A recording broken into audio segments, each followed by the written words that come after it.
এই দেখো বৌদি, তোমার এতটা চুল কেটেছি।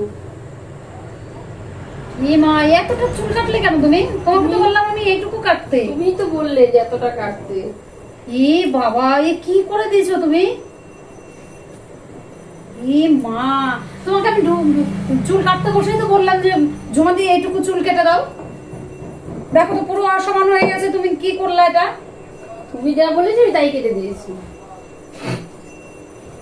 এর আগে এই একটা কাজ তুমি বলো, এটা কি ঠিক হলো?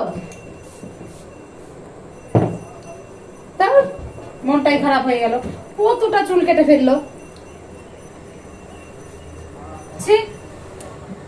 তোমার পার্লারে আমি আসবোই না, এত বাজে। বলো কত হয়েছে, বলো কত দিতে হবে? 100 টাকা। এইটুকু চুল কেটে আমরা 100 টাকা? 100 টাকাই দিতে হবে। তুমি মানুষ নাকি ডাকাত গো?